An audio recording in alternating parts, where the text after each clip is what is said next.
Apakah hasil 40% yang telah dikatakan perlu diberikan kepada negeri Sabah ini mempunyai hubungan silang dengan peruntukan lain yang diterima oleh Sabah atau merupakan dua perkara yang sama sekali berbeza dan tidak berkait? Terima kasih Tan Sri Yang di-Pertua, dan terima kasih Yang Amat Perdana Menteri yang telah memberi jawapan.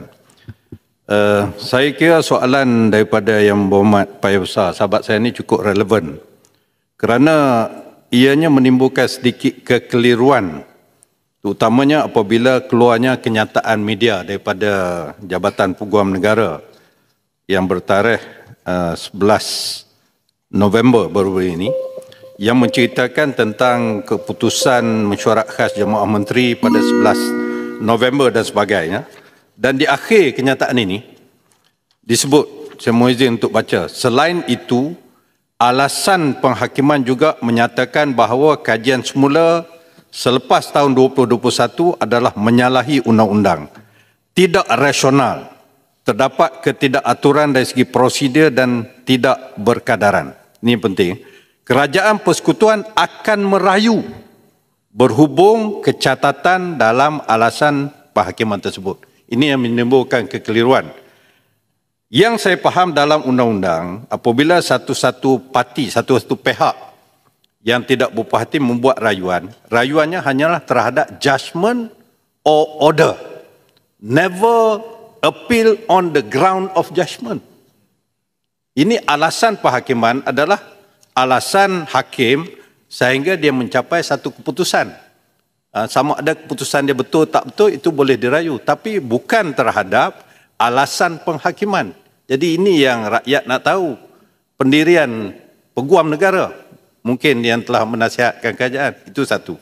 Yang keduanya soalan saya Yang Berhormat Tan Sri, saya mohon Yang Berhormat Perdana Menteri selaku Menteri Keuangan juga menjelaskan kepada Dewan ini, apakah hasil 40% yang telah dikatakan perlu diberikan kepada negeri Sabah ini mempunyai hubungan silang dengan peruntukan lain yang diterima oleh Sabah atau merupakan dua perkara yang sama sekali berbeza dan tidak berkait. Yang patut diterima oleh Sabah satu, yang 40% ni satu yang lain. Adakah itu maksudnya? Dan yang keduanya, saya nak tahu apakah sebagai Menteri Keuangan, apakah takrif hasil bersih yang menjadi hak Sabah ini? Bagaimana formula pengiraannya? Apakah mekanisme audit dan perkongsian data yang dicadangkan? Dan yang penting juga ialah bagaimanakah pelaksanaan penghakiman ini memberikan kesan keuangan kepada Kerajaan Persekutuan dan juga hubungan keuangan antara Persekutuan dengan negeri-negeri. Kesan daripada pelaksanaan ini. Terima kasih. Baik, terima kasih Menteri, silakan. Maaf Tan Sri. Maaf Tan Sri. Bangi sekejap. Saya ada standing order. Standing order? Ya. Okey, PM sekejap, maaf. Standing order berapa tu? 36(2). Tidak boleh disebutkan apa-apa perkara yang sedang dalam timbangan mahkamah sekiranya pada timbangan pengerusi harus merosakkan kepentingan pihak yang berbicara itu. Saya fikir kalau Yang Amat Berhormat Perdana Menteri jawab soalan ini, ia mungkin akan memberi implikasi kepada keputusan, maksudnya kita punya perintah mahkamah itu, kerana apa yang dalam perintah itulah untuk dibincangkan. Jadi saya fikir tak patut untuk jawab soalan ini because it will affect dengan izin perbincangan dan juga moving forward. Jadi saya harap Tan Sri dapat buat satu keputusan. Terima kasih. Baik. Okey, saya ingat Perdana Menteri boleh menjawab isu-isu yang tidak berkait dengan keputusan mahkamah itu secara general, tidak secara spesifik. Silakan. Terima kasih Tan Sri Ketua Kota Baru.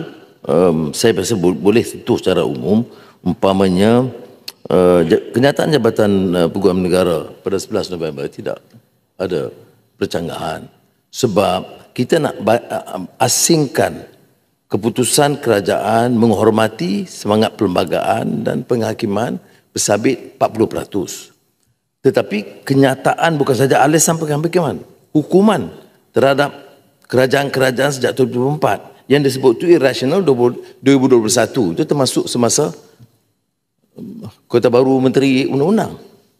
Dia kena ingat itu serius. Apakah Kota Baru nak terima tuduhan itu? Ya, kita rasa tak sesuai kerana dalam menjalankan tugas rasmi kerajaan, apalagi bila disebut tentang unconstitutional sejak 74, ya, sebahagian daripada keputusan yang dikaitkan dalam penghakiman. Jadi alasan dan juga substantive order itu kita rasa perlu dirayu dan beberapa rekod itu harus di-expunge kerana dia, ya, kita rasa tak adil, tak tepat kerana menghukum semua kerajaan-kerajaan. Itu satu perkara yang dikaitkan. Yang keduanya ialah tentang apakah berasingan. Setakat ini kalau ikut tafsirannya katanya perasingan. Tetapi dalam rangka belanjawan, ya, ada yang peruntukan tetap, jadual, persekutuan, negeri dan concurrent. Dan tanggungjawab itu begitu. Tetapi yang kita lakukan ini banyak yang lebih daripada itu. Saya sebut tadi elektrik, saya sebut Pen Borneo, saya sebut tentang saluran yang SKMM lakukan.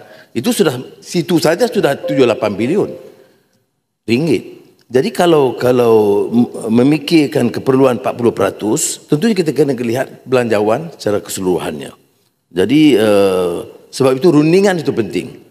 Jadi supaya kerajaan negeri dan kerajaan persekutuan terima ini bawah schedule negeri atau ini bawah tanggungjawab persekutuan.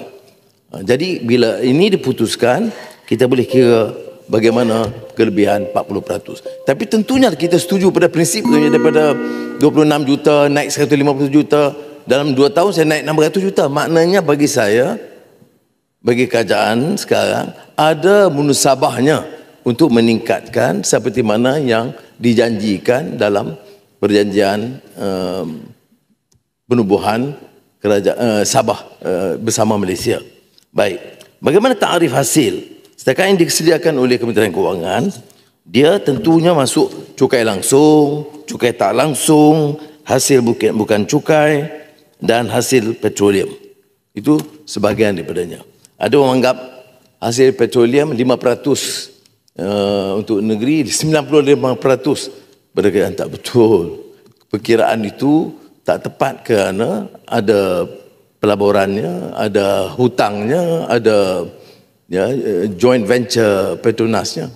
Tapi kita terbuka untuk membuka maklumat untuk rundingan. Berapa cukai langsung? Umpamanya 2024, 58 bilion. Cukai tidak langsung 1.5. Itu semua dimasukkan. Baik, perbelanjaan yang ditanya juga ada kita sediakan. Umpamanya perbelanjaan yang disebut 17 bilion itu dia dari mana?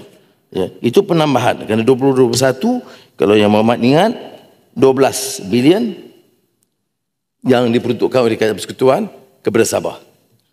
2025, 17.3 bilion dan untuk 2026, 17.6 bilion ringgit, iaitu seperti mana saya jelaskan yang tertinggi. Ini termasuk umpamanya mengurus agensi persekutuan, pembangunan, pemberian khas kepada negeri dan tambahan seperti mana yang saya senaraikan sebentar tadi, itu 17.5 bilion. Jadi apakah takrif hasil bersih itu masih dalam rundingan, ya?